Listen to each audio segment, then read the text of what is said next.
Good. You're back. Are you quite comfortable? Here is another story.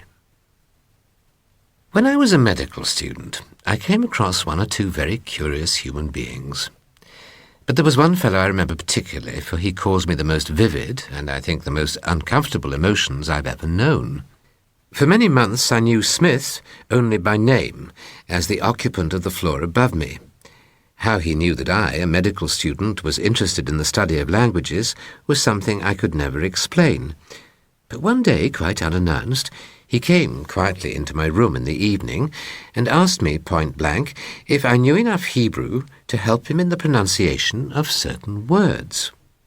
I was greatly flattered to be able to give him the desired information, but it was only when he thanked me and was gone that I realized I'd been in the presence of an unusual individuality. I do not mean that he deliberately suggested danger, but rather that he brought forces in his wake which automatically warned the nervous centres of my system to be on their guard and alert. What his occupation was during the day, I never knew. I think he slept until the sun set. No one ever saw him on the stairs or heard him move in his room during the day. He was a creature of the shadows, who apparently preferred darkness to light. It so happened that about this time I was frequently called out at all hours of the night for the maternity cases, which a medical student takes at a certain period of his studies, and on returning from one of these visits at about 2 o'clock in the morning, I was surprised to hear the sound of voices as I passed his door. A peculiar, sweet odour, too, not unlike the smell of incense, penetrated into the passage. I went upstairs very quietly, wondering what was going on there at this hour of the morning. To my knowledge, Smith never had visitors. For a moment I hesitated outside the door, with one foot on the stairs. The sound of voices was plainly audible, Smith's predominating so much that I never could catch more than points of sound from the other, penetrating now and then the steady stream of his voice. I heard rapid steps that seemed to end sometimes in stumbling, and quick, sudden movements that brought up with a violent lurching against the wall of furniture. As I listened to Smith's voice, I began to feel afraid. There was something in the sound that made me feel intuitively he was in a tight place, and an impulse stirred faintly in me, very faintly, I admit, to knock at the door and inquire if he needed help. But long before the impulse could translate itself into an act, or even before it had been properly weighed and considered by the mind, I heard a voice close beside me in the air, a sort of hushed whisper, which I am certain was Smith speaking, though the sound did not seem to have come to me through the door. It was close in my very ear, as though he stood beside me, and it gave me such a start that I clutched the banisters to save myself from stepping backwards and making a clatter on the stairs. "There is nothing you can do to help me," it said distinctly, "and you will be much safer in your own room." I am ashamed to this day of the pace at which I covered the flight of stairs in the darkness, and of the shaking hand with which I lit my candles and bolted the door. But there it is, just as it happened. One evening, while I was reading, the door of my room opened and Smith came in. He made no attempt at ceremony. He inquired if I was not the fortunate possessor of a very rare rabbinical treatise, which he named. How he knew that I possessed the book puzzled me exceedingly, but I was still more surprised to see him cross the room and take it out of my bookshelf almost before I had had time to answer in the affirmative. "I hope," he whispered, "I hope you are never disturbed at night." "Eh?" I stammered. Disturbed at night? No, thanks, at least not that I know of." "I'm glad," he replied gravely, appearing not to notice my confusion and surprise at his question. "But remember, should it ever be the case, please let me know at once." And he was gone, back to his room again. For some minutes I sat reflecting upon his strange behaviour. But then I was aroused from my reverie by the knowledge that someone was again in the room, standing close beside my chair. The room was utterly empty, at least to the eye, but to the nerves. There was a person standing there at my very elbow. A sensation of gigantic force and power came with it. I was conscious, even within a few moments, of a general drooping of the powers of life in the whole system, and a distinct approach of drowsiness and torpor, when there rose, in the distance as it were, a tremendous commotion. It was Smith, and his voice had not sounded for more than a few seconds when I felt something withdrawn from my presence, indeed from my very skin. It seemed as if there was a rushing of air, and some large creature swept by me at about the level of my shoulders. Instantly the pressure on my heart relieved, and the atmosphere seemed to resume its normal condition. What had happened, I do not know, only I was alone again, and my strength was returning as rapidly as it had left me. Very early next morning, somewhere about 3 o'clock, I was awakened by a curiously stealthy noise in the room. And the next minute, there followed a crash, as if all my books had been swept bodily from their shelf onto the floor. I jumped out of bed and lit the candle in a second, and in the first dazzle of the match, I was certain I saw a dark grey shadow, of ungainly shape, and with something more or less like a human head, drive rapidly past the side of the wall farthest from me, and disappear into the gloom by the angle of the door. All the books from what I called my language shelf were strewn across the floor.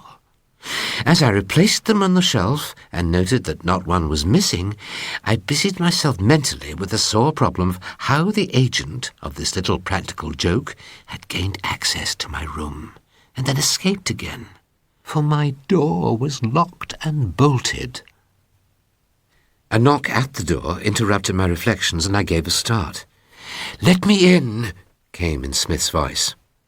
I unlocked the door. He came in, fully dressed. His face wore a curious pallor. He closed the door behind him and came close up to me, uncomfortably close. "You should have called me at once," he said. I stammered something about an awful dream.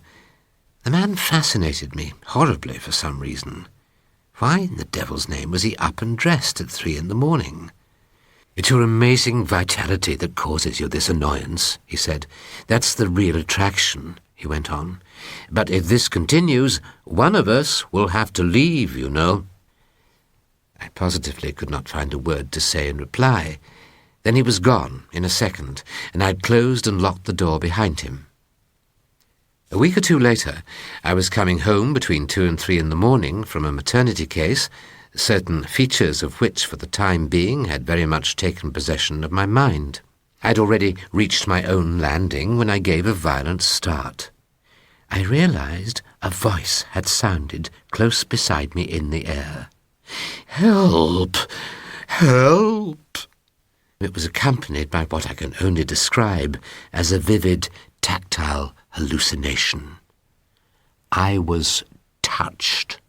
The skin of my arm was clutched by fingers. Some compelling force sent me in a headlong rush as if the haunting forces of the whole world were at my heels. Smith's door yielded at once, and I burst into a room that was so full of choking vapour, moving in slow clouds, that at first I could distinguish nothing at all, but a set of what seemed to be huge shadows passing in and out of the mist.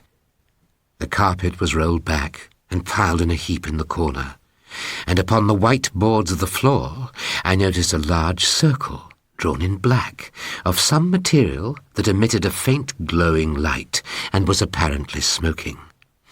Inside this circle, as well as at regular intervals outside it, were curious-looking designs, also traced in the same black smoking substance.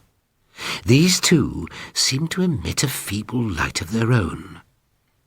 My first impression on entering the room had been that it was full of people, but it was borne in upon me beyond the possibility of doubt that they were not human beings.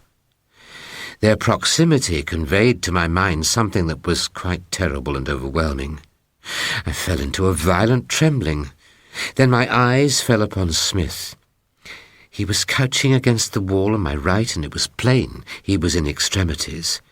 He wore the most resolute expression I've ever seen on a human countenance, and though for the moment at a fearful disadvantage, he looked like a man who had confidence in himself, and in spite of the working of fear was waiting his opportunity.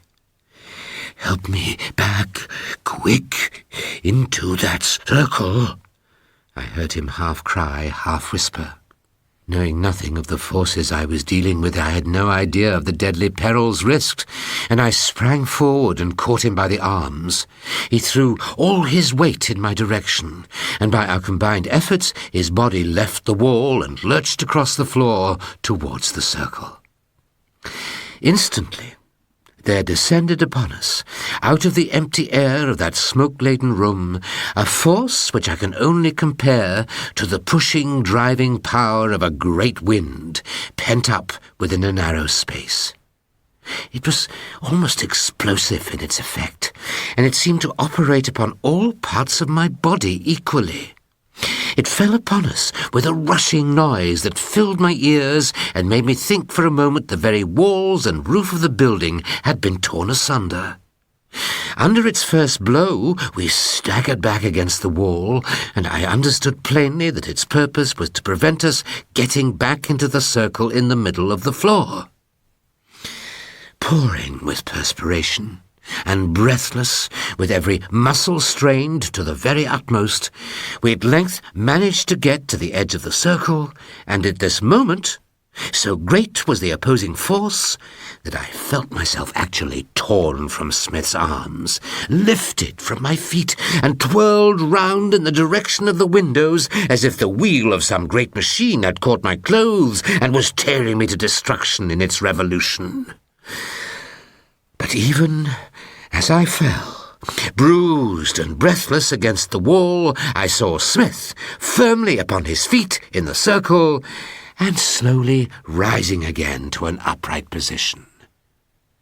By the power of his voice, behind which lay undoubtedly a genuine knowledge of the occult manipulation of sound, this man dominated the forces that had escaped from their proper sphere, until at length the room was reduced to silence and perfect order again. Smith, his face exceedingly white, but otherwise strangely composed, turned to me at once.